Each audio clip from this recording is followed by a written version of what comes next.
Okay, today we're talking about the top 3 signs that your business plan is investor ready. The first is that people read it quickly.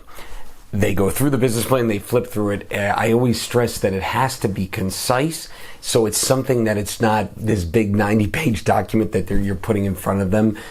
Remember, I always suggest that the initial business plan should be more of an informational offering. In fact, the Movie Plan Pro, which was the most popular one that we put out there and still around, Movie Plan Pro, is called the Confidential Informational Overview. It's not a private placement memorandum. It's the legal equivalent of, we're just talking here. Here's the information about this project. And with that type of business plan, you're talking 9 to 12 pages at, maybe 13, 14 at max. It's something that people can go through. They can look at it quickly, they can digest, they can make a decision from there. The second thing that's super important is to have a professionally designed cover. It is literally the exact example of somebody judging a book by its cover, right?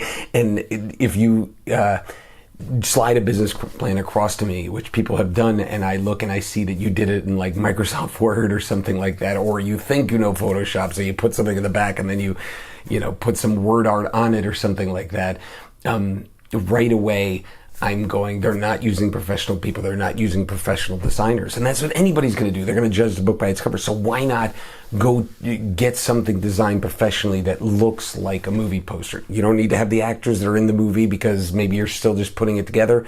Fine, you can have stock photos and things like that. The best movie poster artists know how to make something look professional and movie quality.